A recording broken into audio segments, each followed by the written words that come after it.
Hey, I'm Jeff Keighley here in Boston to go behind the scenes to hear some untold stories about the making of Bioshock with Ken Levine and Sean Robertson.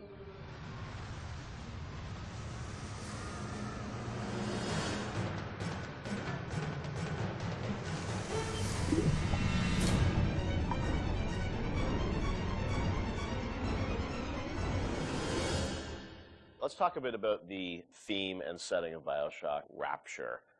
I think a lot of people, when they played the game for the first time, Ken, they wondered, how did you even dream up this place?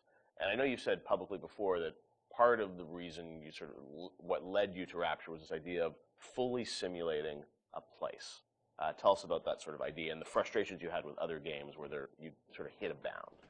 I think our philosophy was always to do what we were doing 100% rather than try to do something bigger and do it 50% or 40%. So one of the ideas of, and this sort of came from System Shock 2 as well, where you focus on an area that you can really bring to life and you kind of eliminate the questions of, well, why can't I go over the bridge to New Jersey? So we were able to really make a place, I think, that felt believable and real, even though in actuality it was really quite limited. But we just sort of dressed it with all these buildings outside that were all, basically glorified fakes. We let the story drive what we needed to show rather than some kind of like predetermined map which we set down, which is a little different than like System Shock 2, where we actually mapped a spaceship out deck by deck. Yeah. Because I don't know what the philosophy felt a little different there, because you want to feel like a real spaceship that was sort of stacked on top of each other. Rapture was free to sprawl across the ocean floor.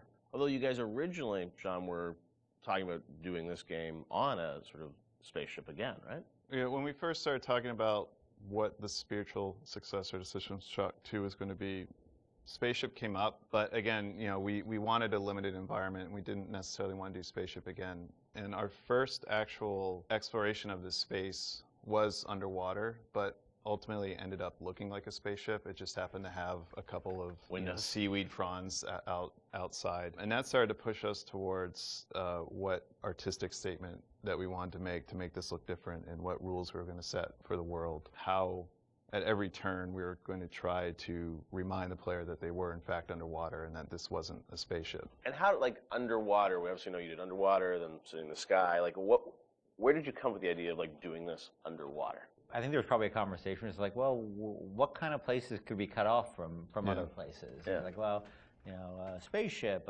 summer camp, any island notion, right? Something that's cut off from the rest of the world. Yeah. So you never felt like you should be able to go over that bridge to New Jersey. I don't want to apply some deep and meaningful conversation. I think it was one of those ideas that you just kind of say, and then everybody's, that sounds cool. Let's try that.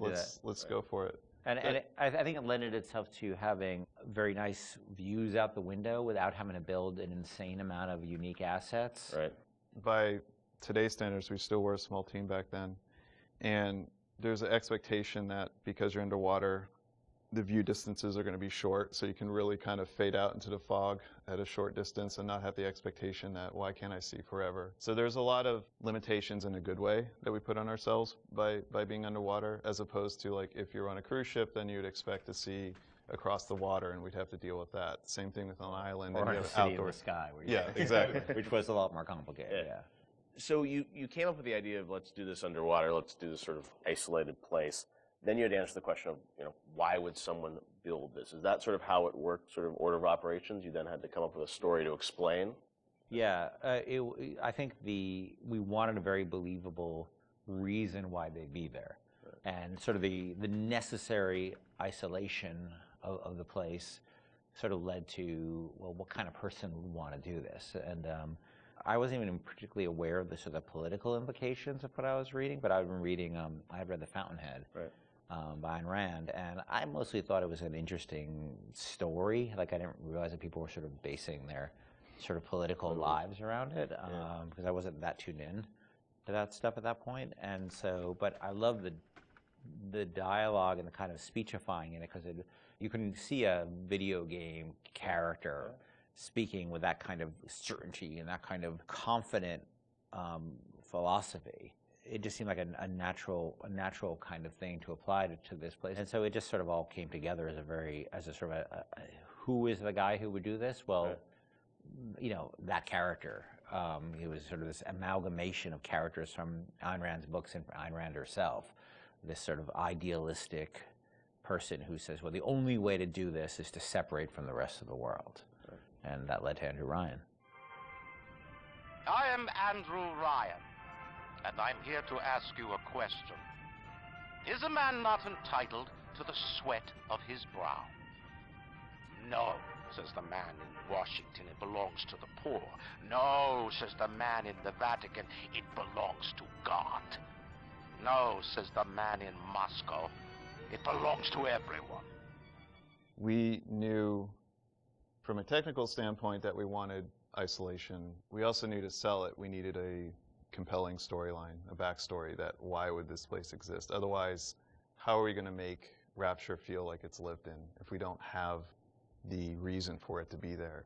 So once we decided on the underwater location and then the closed off spaces, that objectivist story kind of came in and made the art stronger and made the level design stronger because we could feed back into that loop. And I think that's why we had to have sort of Andrew Ryan's pitch right at the beginning of the game. We wanted people to understand why somebody would go there. And so he makes this very personal one-to-one pitch to the gamer, but also that was the pitch he'd make to people, which was, there's a place that you can be free of all these things, where you can not be sort of put upon by the government and not be afraid of nuclear war and not be afraid of all these other things that will plague you on the surface. We wanted that pitch to sort of resonate and make sense, because otherwise by the time you got there you'd be like, well, this place is just fantasy, nobody would ever come here. And that the beauty of the place was also tied into that. It had to be a very attractive proposition, or people who would believe that people would go leave their lives and go to the bottom of the ocean. I'm sure in some ways you had to convince the team and enroll them in your sort of vision of who this character was going to be and what the setting was going to be. How did that work, Sean? I mean, did Ken come in and say, hey, I've been reading these books, and I think we could sort of... I believe he just came in one day on a horse and said, Ayn Rand, everybody read The Fountainhead. Exactly. I bought 30 copies of The Fountainhead. I think, There's a 2,000-page book or something. Yeah. Go read it. I mean, really, it was more organic. Like I said, we knew that we had this location, and you struggle to fill it with stories, and you struggle to find meaning of why does this place exist?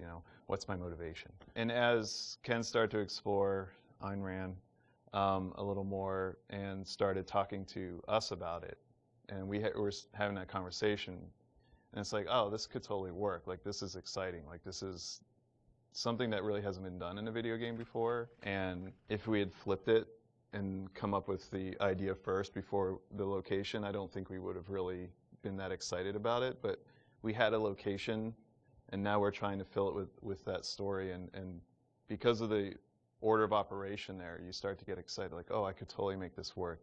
This is going to really make it feel like a lived-in space. As you think of sort of the the setting, and you think of maybe a character or something, was there a moment that you think back, it's like, oh, like right then and there, like I got excited when you attached the Ayn Rand For me, stuff it was to going to Rockefeller Center and seeing the visual.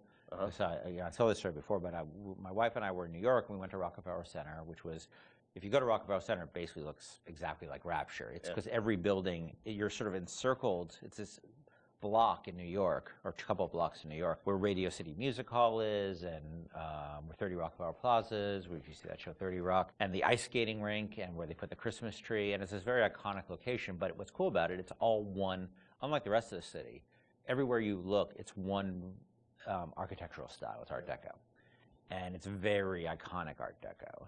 And my wife and I were there, and we were sort of working on the game, and we didn't have a visual style. And all of a sudden, I started looking around, and I said, oh, this could be a visual for the game. Also, the geometry of it was actually quite conducive to making a video game, because it wasn't overly complicated geometry. Art Deco is quite bold and simple. Bold and geometric, and simple. And so my wife and I bought a couple of Taurus cameras before iPhone cameras, exactly. Throwaway cameras, throwaway cameras with little Kodak things, and we just started photographing doorknobs and light fixtures, and just sort of developed the photos. Remember that? Brought them in and said, "Come to the office. Here's a stack of stuff, here's a Sean. stack of photos. I'll see you guys in a couple of years. Go make this." City where the artist would not fear the censor, where the scientist would not be bound by petty morality, where the great would not be constrained by the small. And with the sweat your brow, Rapture can become your city as well. So you had kind of a theme, you came up with an art style, some of the iconic characters, and then, you really had to build the narrative around it.